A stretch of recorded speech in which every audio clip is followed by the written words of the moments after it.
Hi friends, welcome to my channel. ಎಲ್ಲರೂ ಹೇಗಿದ್ದೀರಾ friends? I hope ಎಲ್ಲ ಚೆನ್ನಾಗಿದ್ದೀರಾ ಅಂತ ಅನ್ಕೋತೀನಿ. ಬನ್ನಿ ಫ್ರೆಂಡ್ಸ್, ಇವತ್ತಿನ ರೆಸಿಪಿ ಹೆಸರು ಬಂದು ಪುಡ್ಡಿಂಗ್ ಮಾಡ್ತಾ ಇರೋದು ನಾನು. ಅಂದರೆ ಇದು ಕ್ಯಾರಮಲ್ ಬನಾನಾ ಪುಡ್ಡಿಂಗ್ ಅಂತ. ತುಂಬಾ ಚೆನ್ನಾಗಿರುವಂಥ ಒಂದು ಕ್ಯಾರಮಲ್ ಮತ್ತು ಶಾವಿಗೆ ಹಾಕ್ಕೊಂಡು ಮಾಡುವಂಥ ಒಂದು ಪುಡ್ಡಿಂಗ್ ರೆಸಿಪಿ. ತುಂಬಾ ಈಸಿಯಾಗಿ ಸಿಂಪಲಾಗಿ ಮಾಡ್ಕೋಬೋದು. ತುಂಬಾ ಚೆನ್ನಾಗಿರುತ್ತೆ. ನೀವು ಇದನ್ನು ಕೊನೆ ತನಕ ವೀಡಿಯೋನ ಸ್ಕಿಪ್ ಮಾಡದೆ ನೋಡಿ. ನೀವು ನನ್ನ ಈ ವಿಡಿಯೋನ ಫಸ್ಟ್ ಟೈಮ್ ನೋಡ್ತಾ ಇದ್ದೀರ ಅಂದರೆ ಪ್ಲೀಸ್ ಸಬ್ಸ್ಕ್ರೈಬ್ ಮಾಡಿ, ಪಕ್ಕದಲ್ಲಿರುವಂಥ ಬೆಲ್ ಐಕನ್ ಒತ್ತಕ್ಕೆ ಮರಿಬೇಡಿ ಫ್ರೆಂಡ್ಸ್. ಬನ್ನಿ ಫ್ರೆಂಡ್ಸ್, ಈ ಪುಡ್ಡಿಂಗ್ ಹೆಂಗೆ ಮಾಡೋದಂತ ನೋಡೋಣ. ಇವಾಗ ಫಸ್ಟಿಗೆ ನಾನು ಗ್ಯಾಸ್ ಆನ್ ಮಾಡಿಕೊಂಡು ಒಂದು ಫ್ರೈ ಪ್ಯಾನ್ನ ಇಡ್ತಾ ಇದ್ದೀನಿ. ಈ ಫ್ರೈ ಪ್ಯಾನ್ ಬಿಸಿ ಆದ ನಂತರ ಇದಕ್ಕೆ ನಾನೊಂದು 2 ಸ್ಪೂನಷ್ಟು ತುಪ್ಪನ ಹಾಕ್ತಾಯಿದ್ದೀನಿ. ತುಪ್ಪ ಚೆನ್ನಾಗಿ ಬಿಸಿ ಆಗಬೇಕು. ಬಿಸಿ ಆದ ನಂತರ ಇದಕ್ಕೆ ನಾನಿವಾಗ 3 ಬಾಳೆಹಣ್ಣನ್ನು ಸಣ್ಣದಾಗಿ ಕಟ್ ಮಾಡಿಕೊಂಡು ಹಾಕ್ತಾಯಿದ್ದೀನಿ. ನಾನಿವಾಗ ನೇಂದ್ರ ಬಾಳೆಹಣ್ಣು ತಗೊಂಡಿದ್ದೀನಿ. ಇದು ಜಾಸ್ತಿ ಹಣ್ಣಾಗಿರ್ಬೋದು. ಇವಾಗ ನಾನು ಅದನ್ನು ಸಣ್ಣದಾಗಿ ಕಟ್ ಮಾಡಿಕೊಂಡು ಇದಕ್ಕೆ ಫ್ರೈ ಪ್ಯಾನ್ಗೆ ಹಾಕ್ಕೊಂಡಿದ್ದೀನಿ. ಆಮೇಲೆ ಇದಕ್ಕೆ ನಾನೊಂದು 4 ಸ್ಪೂನಷ್ಟು ನಾನಿವಾಗ ಸಕ್ಕರೆನ ಹಾಕ್ಕೊಂಡಿದ್ದೀನಿ. ಸಕ್ಕರೆನ ಇವಾಗ ಏನು ಮಾಡಬೇಕು, ಬನಾನಾ ಜೊತೆ ಕ್ಯಾರಮಲೈಸ್ ಮಾಡ್ಕೋಬೇಕು. ನೋಡಿ, ಈ ಥರ ತುಪ್ಪದ ಜೊತೆ ತುಪ್ಪ ಮತ್ತು ಸಕ್ಕರೆ, ಬಾಳೆಹಣ್ಣು ಚೆನ್ನಾಗಿ ಕ್ಯಾರಮಲಾಗಿ, ಆಮೇಲೆ ಬಾಳೆಹಣ್ಣಿನ ಜೊತೆ ಎಲ್ಲ ಕೋಟ್ ಆಗಬೇಕು. ಅದುವರೆಗೂ ಇದನ್ನು ಚೆನ್ನಾಗಿ ಈ ಥರ ಮಿಕ್ಸ್ ಮಾಡ್ತಾನೆ ಇರಬೇಕು. ಇದೊಂದು 3 ರಿಂದ 4 ನಿಮಿಷ ಆಗುತ್ತೆ. ಇವಾಗ ಪರ್ಫೆಕ್ಟಾಗಿ ಇದು ಕ್ಯಾರಮಲೈಸ್ ಆಗಿದೆ, ಅಂದರೆ ಬನಾನಾ ಫುಲ್ ಕೋಟ್ ಆಗಿಬಿಟ್ಟಿದೆ. ಇದನ್ನು ನಾನಿವಾಗ ಪಕ್ಕದಲ್ಲಿ ಇಡ್ತಾ ಇದ್ದೀನಿ.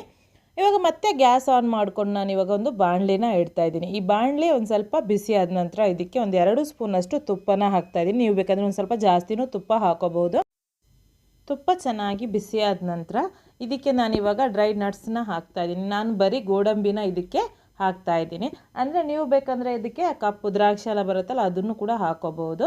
ನಾನು ಇವಾಗ ಇದಕ್ಕೆ ಬರೀ ಗೋಡಂಬಿ ಮತ್ತು ಕಾಯಿದು ಸಣ್ಣದಾಗಿ ಚಂಕ್ಸ್ ಥರ ಮಾಡ್ಕೊಂಡಿದ್ದೀನಿ. ಸಣ್ಣದಾಗಿ ಕಟ್ ಮಾಡ್ಕೊಂಡಿದ್ದೀನಿ. ಕೋಕೋನಟ್ ಚಂಕ್ಸ್ ಅಂತ ಹೇಳ್ತೀವಿ.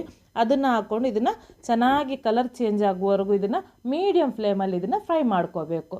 ಆಮೇಲೆ ಹೈ ಫ್ಲೇಮಲ್ಲಿ ಮಾಡೋಕ್ಕೆ ಹೋದರೆ ಬೇಗನೆ ಬ್ಲ್ಯಾಕ್ ಆಗಿಬಿಡುತ್ತೆ. ಕೋಕೋನಟ್ ಹಾಕ್ಕೊಂಡಿದ್ದೀವಲ್ಲ ಚಂಕ್ಸು, ಅದು ಕೂಡ ಬೇಗನೆ ಡಾರ್ಕ್ ಬ್ಲ್ಯಾಕ್ ಆಗಿ ಒಂಥರ ಕಹಿ ಥರ ಆಗಿಬಿಡುತ್ತೆ. ಇದು ಚೆನ್ನಾಗಿ ಫ್ರೈ ಆದ ನಂತರ ಇದನ್ನು ಒಂದು ಪ್ಲೇಟಲ್ಲಿ ತೆಗೆದಿಟ್ಕೋಬೇಕು. ಅದೇ ತುಪ್ಪಕ್ಕೆ ಕಮ್ಮಿ ಅನಿಸಿದ್ರೆ ಇದಕ್ಕೆ ಬೇಕಾದರೆ ಒಂದು 2 ಸ್ಪೂನು ತುಪ್ಪ ಹಾಕ್ಕೋಬೋದು. ಹಾಕ್ಕೊಂಡು ಆ ತುಪ್ಪ ಬಿಸಿ ಆದ ನಂತರ ಇದಕ್ಕೆ ನಾವು ಶಾವಿಗೆನ ಹಾಕ್ಕೋಬೇಕು. ಒಂದು 1/4 ಕಪ್ಪಷ್ಟು ನಾನಿವಾಗ ಶಾವಿಗೆನ ಹಾಕ್ಕೊಂಡಿದ್ದೀನಿ. ಹಾಕ್ಕೊಂಡು ಚೆನ್ನಾಗಿ ಇದನ್ನು ಫ್ರೈ ಮಾಡ್ಕೋಬೇಕು. ಇದು ಕಲರ್ ಚೇಂಜ್ ಆಗೋವರೆಗೂ ಇದನ್ನು ಚೆನ್ನಾಗಿ ಫ್ರೈ ಮಾಡ್ಕೊಳ್ಳಿ.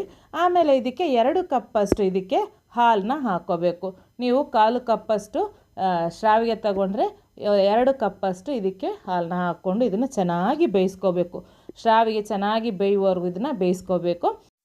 ಶಾವಿಗೆ ಬೆಂದಿದೆ ಅಂತ ಗೊತ್ತಾಗುವಾಗ ಇದಕ್ಕೆ ಏನು ಮಾಡಬೇಕು, ಇದಕ್ಕೆ ಒಂದು 1/2 ಕಪ್ಪಷ್ಟು, ಇದಕ್ಕೆ ಅರ್ಧ ಬೇಕಾಗಿಲ್ಲ, ಒಂದು 5 ಸ್ಪೂನಷ್ಟು ಇದಕ್ಕೆ ಸಕ್ಕರೆನ ಹಾಕ್ಕೊಂಡ್ರಾಯ್ತು. ಒಂದು 1/4 ಕಪ್ ಆಗುತ್ತೆ. 1/4 ಕಪ್ಗಿಂತ ಒಂದು ಸ್ವಲ್ಪ ಜಾಸ್ತಿನೇ ಆಗುತ್ತೆ. ನೀವು ಸಿಹಿ ಎಷ್ಟು ತಿಂತೀರೋ ಅಷ್ಟು. ನಾನೊಂದು 5 ಸ್ಪೂನಷ್ಟು ನಾನು ಇದಕ್ಕೆ ಸಕ್ಕರೆ ಹಾಕ್ಕೊಂಡು ಚೆನ್ನಾಗಿ ಇದನ್ನು ಬೇಯಿಸ್ತಾ ಇದ್ದೀನಿ. ಆಮೇಲೆ ನಾವು ಹಾಕಿರುವಂಥ ಹಾಲೆಲ್ಲ ಇದೆಯಲ್ವ, ಅದೇನಾಗಬೇಕು, ಫುಲ್ಲು ಡ್ರೈ ಆಗಬೇಕು. ಫುಲ್ಲು ಡ್ರೈ ಆಗಿ ಒಂದು ತಿಕ್ಕಾಗಿರುವಂಥ ಒಂದು, ನಾವು ಕೀರ್ ಅಂತ ಹೇಳ್ತೀವಿ ನೋಡಿ, ಶಾವಿಗೆ, ಅದು ಆ ಥರ ಬರಬೇಕು. ಅದುವರೆಗೂ ಇದನ್ನು ಚೆನ್ನಾಗಿ ಬೇಯಿಸಿ. ಆಮೇಲೆ ಈ ಹಾಲೆಲ್ಲ ಫುಲ್ಲು ಡ್ರೈ ಆಗಬೇಕು. ಅಂದರೆ ಇದು ಫುಲ್ಲು ಏನಾಗಬೇಕಂದ್ರೆ ಕುದಿ ಬಂದು ಅದೇನಾಗುತ್ತೆ, ಅದರ ಅರ್ಧ ಅಲ್ಲ 1/4 ಭಾಗದಷ್ಟು ಆಗಬೇಕು. ಅದುವರೆಗೂ ಇದನ್ನು ಚೆನ್ನಾಗಿ ಇದನ್ನು ಬೇಯಿಸ್ಕೋಬೇಕು. ಆಮೇಲೆ ಶಾವಿಗೆ ಅಂತೂ ಕರೆಕ್ಟಾಗಿ ಬೆಂದಿರಬೇಕು. ಇಲ್ಲಾಂದರೆ ಇದು ಒಂಥರ ಗಟ್ಟಿ ಥರ ಶಾವಿಗೆ ನಾವು ಪುಡ್ಡಿಂಗ್ ಮಾಡಿದಾಗ ಬಾಯಿಗೆ ಸಿಗುತ್ತೆ. ಅದಕ್ಕೋಸ್ಕರ ಶಾವಿಗೆ ಚೆನ್ನಾಗಿ ಬೇಯುವವರೆಗೂ ಇದನ್ನು ನೀವು ಬೇಯಿಸ್ಕೊಳ್ಳಿ. ಇವಾಗ ಪರ್ಫೆಕ್ಟಾಗಿರುವಂಥ ತಿಕ್ಕು ಬಂದಿದೆ ನೋಡಿ. ತಿಕ್ನೆಸ್ ಕರೆಕ್ಟಾಗಿ ಬಂದಿದೆ. ಇಷ್ಟು ಗಟ್ಟಿಯಾಗಿ ಬಂದರೆ ಸಾಕು. ಗ್ಯಾಸ್ ಆಫ್ ಮಾಡಿಕೊಂಡ್ರೆ ಆಯಿತು. ಇವಾಗ ನಾನು ಅದನ್ನು ಪಕ್ಕದಲ್ಲಿ ಇಡ್ತಾಯಿದ್ದೀನಿ, ತಣ್ಣಗಾಗೋಕ್ಕೆ ಬಿಡ್ತಾಯಿದ್ದೀನಿ. ಇವಾಗ ಒಂದು ಮಿಕ್ಸಿ ಜಾರ್ನ ಅದನ್ನು ಪಕ್ಕದಲ್ಲಿ ಇಟ್ಟಾದ ನಂತರ ಒಂದು ಮಿಕ್ಸಿ ಜಾರ್ ತೊಗೋಬೇಕು. ಮಿಕ್ಸಿ ಜಾರ್ ತೊಗೊಂಡು ಇದಕ್ಕೆ ಒಂದು 4 ಮೊಟ್ಟೆನ ತೊಗೋಬೇಕು. 4 ಮೊಟ್ಟೆನ ನಾವು ಮಿಕ್ಸಿ ಜಾರಿಗೆ ಹಾಕ್ಕೊಂಡು ಆಮೇಲೆ ಇದಕ್ಕೆ 2 ಕಪ್ಪಷ್ಟು ಇದಕ್ಕೆ ಹಾಲನ್ನ ಹಾಕ್ಕೋಬೇಕು. ಬಾಯ್ಲ್ ಮಾಡಿರುವಂಥ ಹಾಲನ್ನೇ ಹಾಕ್ಕೊಳ್ಳಿ. ಅಂದರೆ ನಾವು ಕುದಿಸಿರುವಂಥ ಹಾಲನ್ನ ಹಾಕ್ಕೊಂಡ್ರೆ ಪರ್ಫೆಕ್ಟಾಗಿರುವಂಥ ಪುಡ್ಡಿಂಗ್ ಬರುತ್ತೆ. ಇಲ್ಲಾಂದರೆ ಒಡೆದೋಗಿರುವಂತಹ ಪುಡ್ಡಿಂಗ್ ಆಗುತ್ತೆ. ಮತ್ತು ರುಚಿಗೆ ತಕ್ಕಷ್ಟು ಸಕ್ಕರೆ, ಅಂದರೆ ನಾನೊಂದು 1/2 ಕಪ್ಪಷ್ಟು ಹಾಕ್ಕೊಂಡಿದ್ದೀನಿ. ಆಮೇಲೆ 2 ಸ್ಪೂನಷ್ಟು ವೆನಿಲಾ ಎಸೆನ್ಸ್ ಹಾಕ್ಕೊಂಡು ಇದನ್ನು ಚೆನ್ನಾಗಿ ಬ್ಲೆಂಡ್ ಮಾಡ್ಕೋಬೇಕು. ಇವಾಗ ನೋಡಿ, ಪರ್ಫೆಕ್ಟಾಗಿ ನಾನಿವಾಗ ಗ್ರೈಂಡ್ ಮಾಡ್ಕೊಂಡು ಬಂದಿದ್ದೀನಿ. ಲಮ್ಸ್ ಏನು ಇರಬಾರ್ದು, ಅಂದರೆ ಅದರಲ್ಲಿ ಗಂಟು ಏನು ಇರಬಾರ್ದು. ಚೆನ್ನಾಗಿ ಇದನ್ನು ಮಿಕ್ಸಿಯಲ್ಲಿ ಗ್ರೈಂಡ್ ಮಾಡ್ಕೊಳ್ಳಿ. ಇವಾಗ ನಾನು ಇದನ್ನು ಒಂದು ಬೌಲಲ್ಲಿ ನಾನಿವಾಗ ಹಾಕ್ತಾಯಿದ್ದೀನಿ.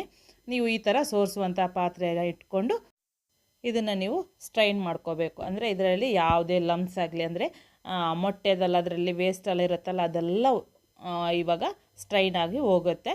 ಇವಾಗ ಆವಾಗಲೇ ಮಾಡಿರುವಂಥ ಶ್ರಾವಿಗೆ ಇದೆಯಲ್ಲ ಖೀರು, ಅದನ್ನು ನಾನಿವಾಗ ಇದಕ್ಕೆ ಹಾಕ್ತಾಯಿದ್ದೀನಿ. ಫುಲ್ಲು ತಣ್ಣಗಾಗಿದೆ. ಫುಲ್ಲು ತಣ್ಣಗಾದ ನಂತರನೇ ನೀವು ಮಿಕ್ಸ್ ಮಾಡ್ಕೋಬೇಕು. ಬಿಸಿ ಬಿಸಿ ಇರುವಾಗ ಇದಕ್ಕೆ ನೀವು ಮಿಕ್ಸ್ ಮಾಡೋಕ್ಕೆ ಹೋಗಬೇಡಿ. ಅದಕ್ಕೋಸ್ಕರ ಇದು ತಣ್ಣಗಾದ ನಂತರನೇ ಇದನ್ನು ನೀವು ಮಿಕ್ಸ್ ಮಾಡ್ಕೊಳ್ಳಿ.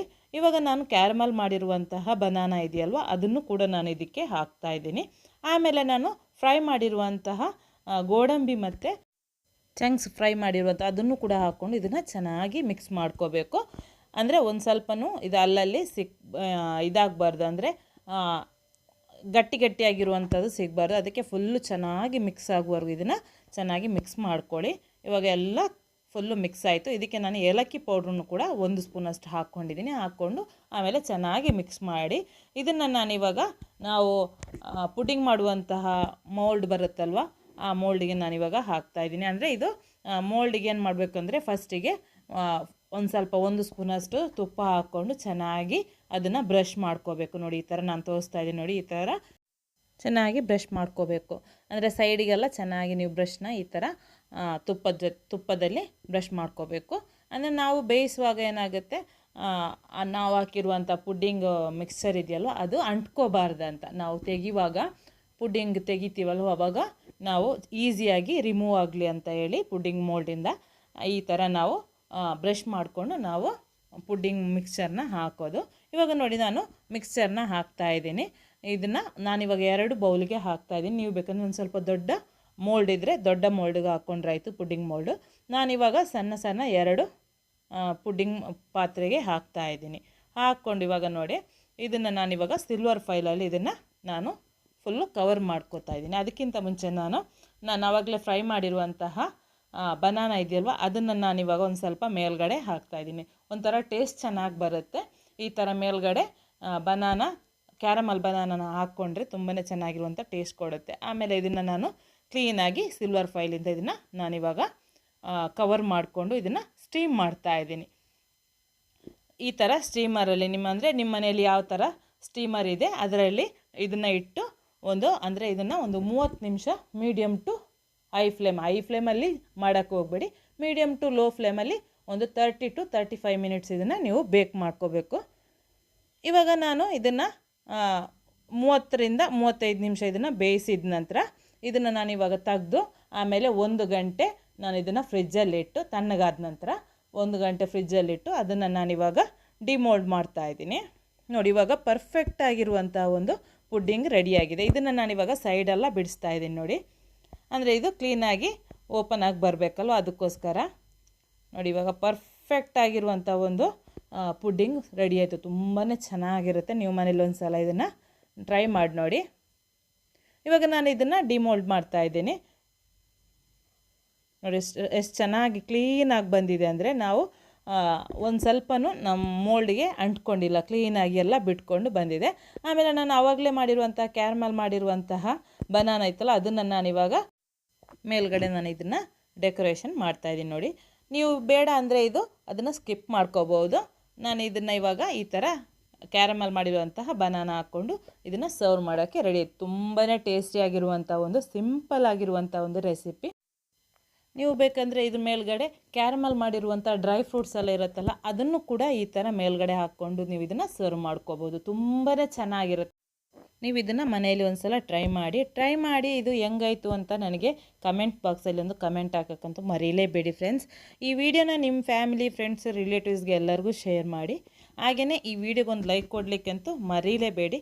ನೆಕ್ಸ್ಟ್ ನಾನು ಹೊಸ ರೆಸಿಪಿಯೊಂದಿಗೆ ಹೊಸ ವಿಡಿಯೋ ಜೊತೆ ಬರ್ತೀನಿ ಫ್ರೆಂಡ್ಸ್. ಬಾಯ್.